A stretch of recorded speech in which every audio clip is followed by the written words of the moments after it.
Hey folks, it's Troy at Microvello's Cameras. It seems like lately the whole big meme slash trend slash TikTok thingy going on right now is about the Roman Empire. And hey, how much do you think about the Roman Empire? And I can definitely say I don't think about it much. I mean, it existed, sure, but where's my heart? My heart's with portrait photographers. Portrait photographers are who I think about on a goddamn daily basis. And I wanted to share with you 3 portrait photographers that I think about a heck of a lot more than I think about the Roman Empire. For instance, there is Irving Penn. Irving Penn is one of my early heroes and a photographer whose work I admire so much and I still look back to for inspiration. This guy's career spanned, I think, like 6 or 7 decades. The guy worked forever, and he could do product photography, he could do still lifes, he could do portraits, he could do fashion, he could do everything. I mean, he's just phenomenal. I mean, let's see here. Look at that beautiful action. This guy knew what the heck he was doing. I just love his work, and I especially, one of his most iconic bits is this series he did of various actors and performers that he did just by stuffing them in a corner and making their picture. I mean, Georgia O'Keeffe, Spencer Tracy, Martha Graham, Marcel Duchamp, Elsa Schiaparelli. He just made amazing portraits of these people by putting them in the corner. Irving Penn, one of my heroes. One of the cameras that he enjoyed using a lot was the Rolleiflex twin lens reflex camera. And so it's worth noting too that we do have a few of those cameras in stock right now. The Rolleiflex TLR is a pretty beautiful, compact way of getting into medium format photography, makes a square negative, and it's just beautiful. This glorious one with its gray skin is selling for $900. The second photographer who I want to give a shout out to, who I want to mention, is Mark Seliger. This guy is a still currently working photographer. He came to my attention in the 90s when he was doing photographs for Rolling Stone magazine. He still is making amazing portraits, and I really just love his work. It was through looking at his work that I really became interested in learning how to better balance my ambient light with my flash in my own photography. If you can find his physiognomy book, it's incredible. And again, a lot of portraits that are just astonishing and beautiful, and my gosh, he just makes beautiful, beautiful photographs. And it was his work that really got me intrigued by and desirous of the Mamiya 6x7 cameras out there. Look at this. I mean, if you're X-Files fans, you gotta love that. It's amazing. And then finally, one more example for you. Let's see, come here. Yeah. Here on my right, your left, you can see one of those great examples of how well he could balance flashlight with ambient light exposures. It's just absolutely incredible work. So, Mark Seliger, seek him out. Beautiful work, and just like I mentioned, he got me thinking about the Mamiya 6x7 cameras, and look at that.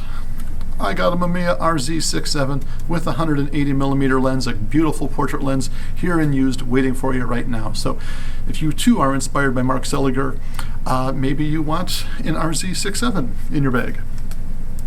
Final photographer of the day that I want to share about, the final photographer of 3 who I think about more than I think about the Roman Empire, is Dan Winters.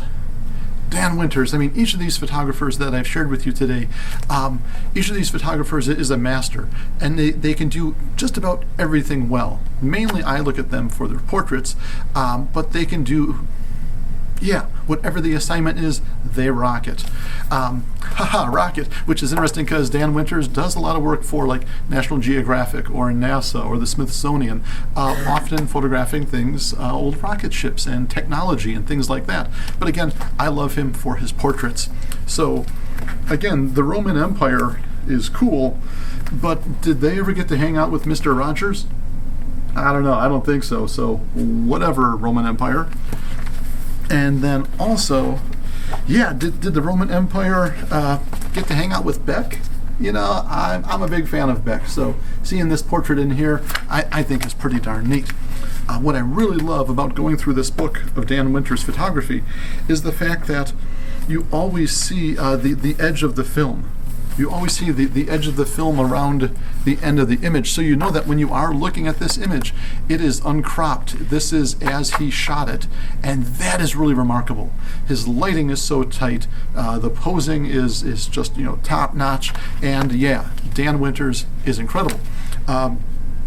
I think of him as being a large format photographer, and that's all I've ever seen him use, so I think he's just kind of incredible. And hey, maybe you want to get into large format photography. Hey, guess what? We have a large format camera in our used department. So again, if you get inspired by his action and want to try something along that, we also have that kind of camera in used for you as well. So that is our roundup today of 3 photographers that Troy thinks about more than he thinks about the Roman Empire. Dan Winters, Irving Penn, and finally Mark Seliger.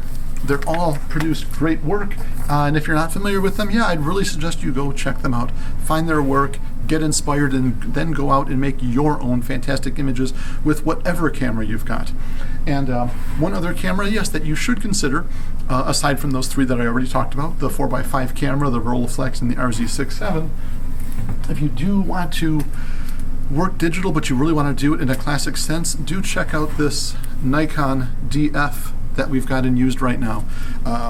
It's selling for $995, so it's a full frame DSLR with sort of the classic film SLR styling about it. I got to play with it this weekend. It's a pretty cool camera. If you're definitely a die-hard Nikon kind of person, you really might want to consider this. It's kind of lovely.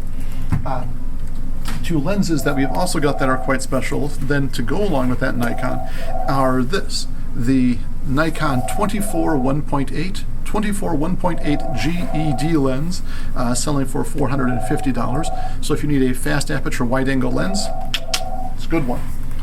And then also, if you just want something more normal though, but you need it to be of exceptional sharpness, of a top-notch performance, of just rugged build quality, we do have the Tamron 45 1.8 SP-VC lens for Nikon, also in use right now, and that is selling for $235.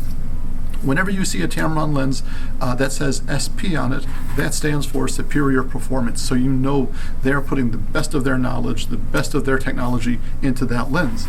And then too, if you see VC on a lens, that means it's got vibration control. So you can shoot at slower shutter speeds and still have a better chance of making a sharp image.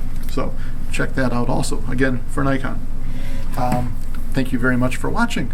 If you are enjoying our stuff, hey, please share our videos. If you are enjoying our stuff, please subscribe to our channel. I love sharing all this stuff with you guys, and I hope you enjoy what we have to share with you too.